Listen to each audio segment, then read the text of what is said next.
In this video, we will explain how screens of a multi-language application can be validated when automating tests with Atmirage.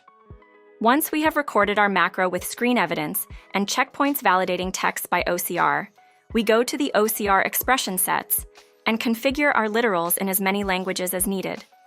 In this case, we have all expressions in English, so we will add the missing literals in Spanish.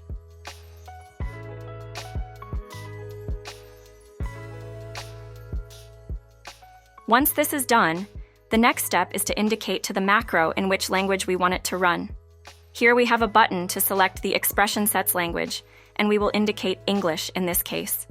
We copy the element and paste it into the macro to include it as another step, and add a variable to iterate over the different languages.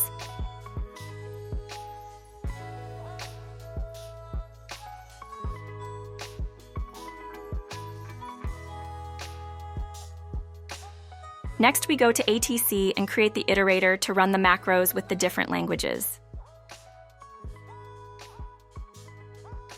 In this case, we had already done this work previously and have a test case that iterates over English and Spanish. When we click on Execute, we can see that the first time it will run with screens in English and the second time it is running with screens in Spanish.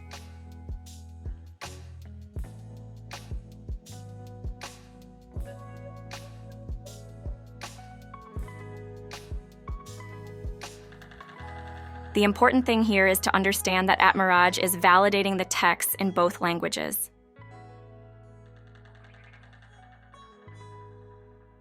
In ATC, we can check that each screen, even if originally in English, if in the current test it has been received in Spanish, the text is being validated.